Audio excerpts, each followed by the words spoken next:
Assalamualaikum warahmatullahi wabarakatuh. Pada video ini kita akan mempelajari tentang sistem reproduksi pada pria. Materi ini adalah materi IPA kelas 9. Apa saja bagian-bagian organ reproduksi pria? Apa saja fungsi dari masing-masing organ reproduksi pria?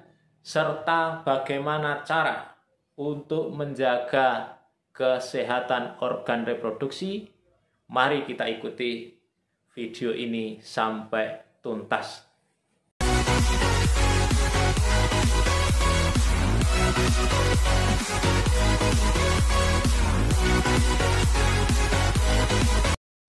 Assalamualaikum warahmatullahi wabarakatuh.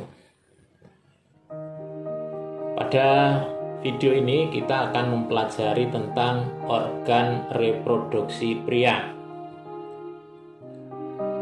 Meskipun materi ini agak tabu untuk dijelaskan secara jelas, namun ini harus kita pelajari dan harus kita pahami agar kita bisa melakukan pola hidup yang bertanggung jawab, terutama di dalam menjaga dan memelihara alat reproduksi kita agar senantiasa sehat secara fisik maupun sehat secara rohani. Pada video ini kita akan mempelajari tentang organ reproduksi pria serta fungsi-fungsinya dan bagaimana cara menjaga kesehatannya.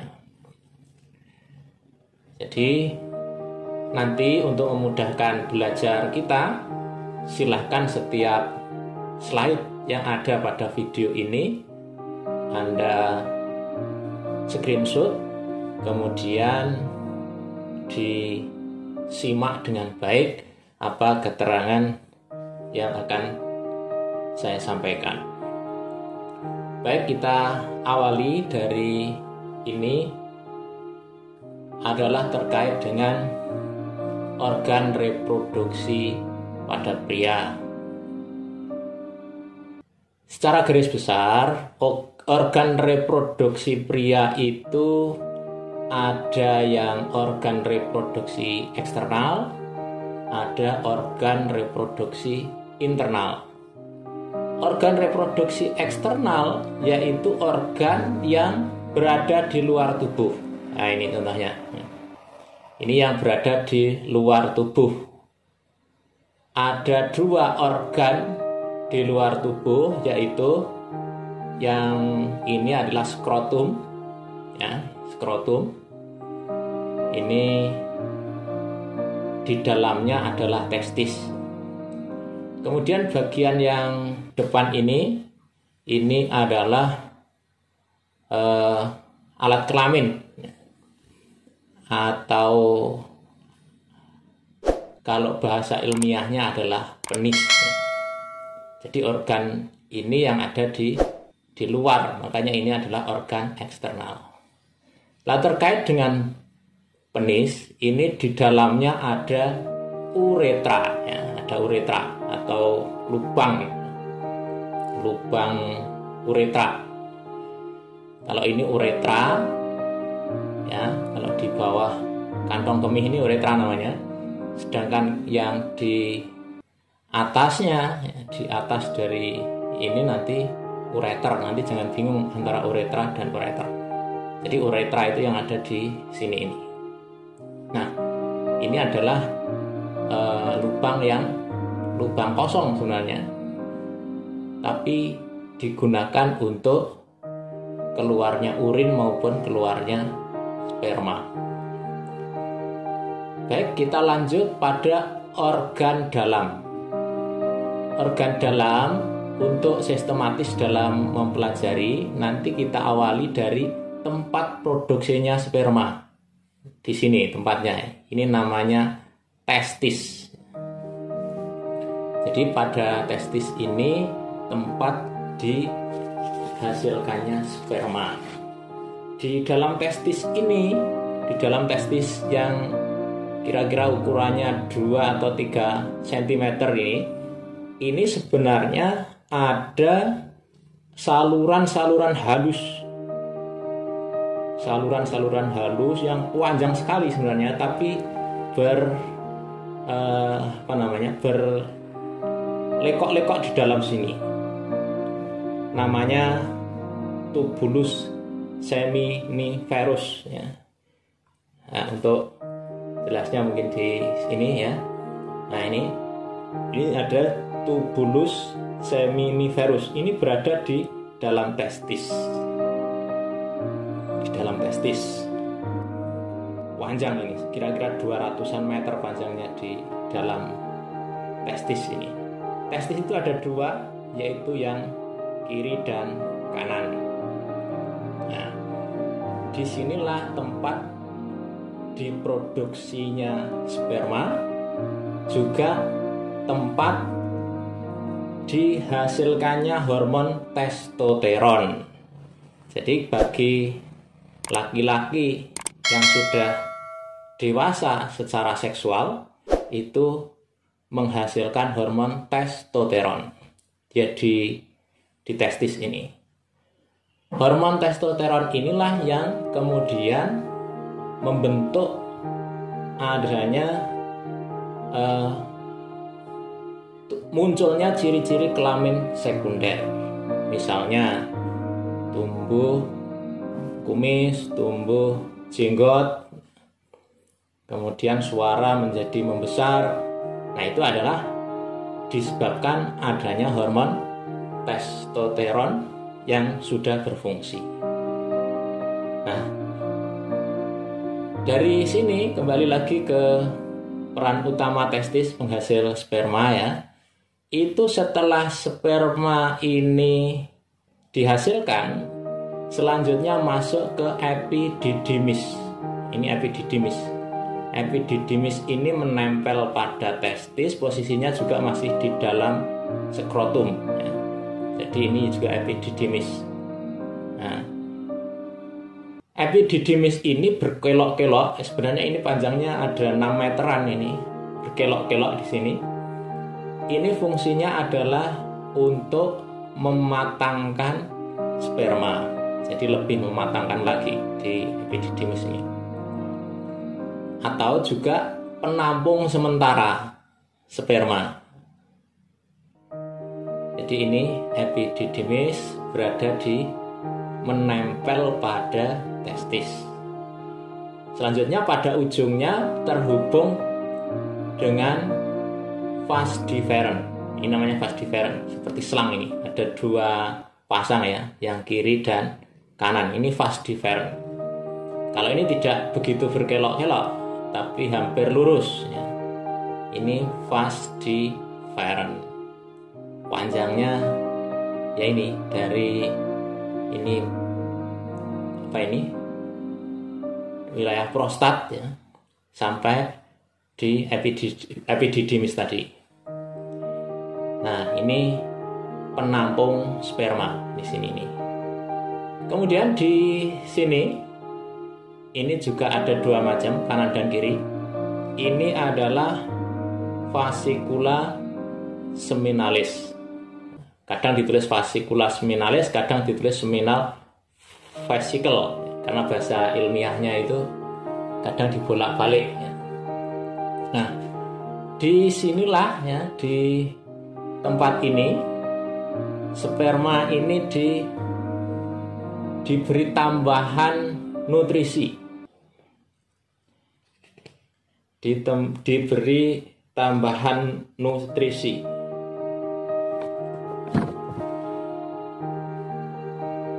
Karena di seminal vesical ini itu dihasilkan semen. Nah, semen atau ya air mani itu ya. Bahkan air yang dihasilkan ini ya, air mani yang dihasilkan di sini ini itu 60%-nya ya dari sini. Kalau dari sini tadi kan dari testis tadi adalah sperma ya, sperma. sedangkan penambahan cairannya berada di seminal vesicle ini. Nah, ini sangat penting ya. Selain dia menambah nutrisi, di sini juga menghasilkan hormon yang memicu gerak otot polos yang menyebabkan memperkuat semburan keluarnya sperma. Ini vesica seminalis. Kemudian dilanjutkan ke wilayah di dekat prostat sini, hampir pertemuan dengan keluarnya urin ya. Itu ada bagian hampir bertemunya dua ujung vas deferens ini, itu namanya ductus ejaculatoris. Jadi ductus ejaculatoris ini adalah ujung-ujung hampir bertemunya antara vas deferens yang kanan dan kiri ini. Di sini menyempit dan lebih kuat. Ini di ductus ejaculatoris inilah yang kemudian sebagai katup atau sebagai bagian yang memperkuat pancaran keluarnya sperma ya, atau air mani. Nah, ini salurannya. Selanjutnya nanti akan dikeluarkan lewat uretra ya. Jadi nanti keluarnya lewat uretra. Begitu juga urin juga lewat uretra, tapi jalannya beda ini. Ini meskipun gambarnya tampak sama, tapi jalan asal itu beda, sehingga tidak bercampur antara urin dengan sperma, karena ini bergantian penggunaannya. Jadi ini kosong. Nah, ini terkait dengan organ reproduksi pria. Nah, dengan demikian nanti kalau kita diminta untuk mengurutkan bagaimana proses aliran sperma hingga dikeluarkan, ya ini dari testis ini dihasilkan, kemudian ke epididymis, dari epididymis dilanjutkan ke vas deferens ya, kemudian melewati vesica seminalis, kemudian nanti bertemunya di ductus ejaculatoris. Nanti dari situlah kemudian masuk ke uretra. Untuk lebih tahu tentang detail di wilayah ini ya, ini prostat ini yang agak besar ini ya, prostat ini. Nah, ini kita lihat yang kita lihat di sini. Jadi kalau di sini ini ya, di vas deferens ini masuk, di sini adalah sperma. Nah, kemudian di wilayah sini ya, di wilayah sinilah yang disebut dengan ductus ejaculatoris, atau di sini bahasa Inggrisnya ini, bahasa ilmiahnya ejaculatory duct. Nah, ini di sini. Jadi ini jalan sperma ini atau jalan mani ya. Di sini sudah bercampur antara antara sperma dengan semen ya. Semen itu ya cairan yang berwarna putih itu ya, cairannya itu. Nah, kemudian kalau ini adalah urin ya, jalan urin ini, sehingga pertemuannya di area sini ini. Nah, sehingga ketika urin di sini guna jalan urin, di sini ya sperma tidak lewat. Sperma lewat, urin juga tidak, karena di masing-masing ini ada katup yang menahan, sehingga ini adalah saling wilayah kosong ya, wilayah kosong. Nah, saya rasa ini ya terkait dengan organ reproduksi pria dan fungsi-fungsinya. Nah, selanjutnya apa kewajiban kita untuk menjaga organ reproduksi ini? Perlu kita ketahui bahwa bagi pria itu masa produktifnya atau menghasilkan spermanya itu sejak dia puber ya, atau sejak dia menghasilkan sperma di sini sampai akhir hayatnya ya. Jadi kalau laki-laki itu tidak ada menopause ya, jadi sampai tua pun menghasilkan sperma. Nah, ini perlu kita ketahui ya. Kemudian organ-organ ini juga harus kita pelihara kebersihannya. Ya, kita umat Islam misalnya di sini ada katupnya, ini katup atau kulit luar dari penis ini yang ujungnya itu kan disunat. Ya, itu tujuannya apa? Biar kalau ada kuman kotoran yang keluar bersamaan dengan urin kita itu tidak tersembunyi di sini, tapi bisa bersih, bisa hilang gitu ya. Kemudian yang lain ya, yang harus kita sadari kewajiban kita terhadap organ reproduksi ini adalah bagaimana kita menjaga pola hidup kita supaya organ reproduksi kita tetap sehat. Apa contoh pola hidup yang mendorong terciptanya kesehatan alat reproduksi? Ya, yang pertama adalah menjaga organ reproduksi ini untuk tidak terganggu fungsi-fungsinya dengan seperti minuman alkohol atau merokok ya. Karena berdasarkan hasil penelitian, kalau merokok atau minuman alkohol itu dalam dosis besar itu bisa merusak sel sperma ya. Sel sperma ini bisa terganggu, bisa menyebabkan kemandulan atau mungkin penyakit-penyakit penyerta yang lain. Kemudian juga yang perlu kita waspadai adalah penyakit dari kebiasaan yang kurang baik. Misalnya HIV. HIV itu menular, itu salah satu sebabnya karena hubungan bebas. Nah, ini pola menularnya HIV itu adalah ketika terjadi kontak antar cairan tubuh. Ya, terjadi kontak antar cairan tubuh. Kalau seseorang itu melakukan hubungan seks, pasti terjadi kontak cairan tubuh. Nah, itu bisa menularkan HIV.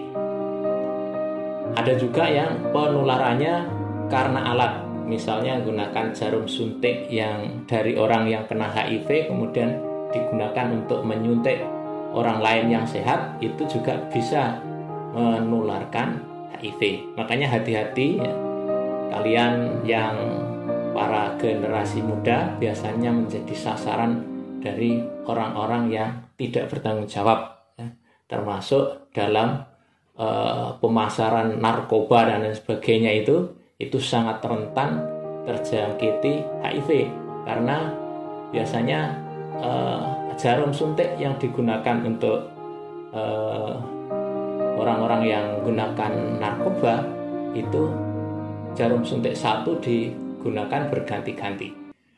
Bisa jadi juga hal lain, yaitu adalah pergaulan seks bebas. Itu sangat membahayakan, menghancurkan masa depan kita, dan juga itu adalah larangan agama.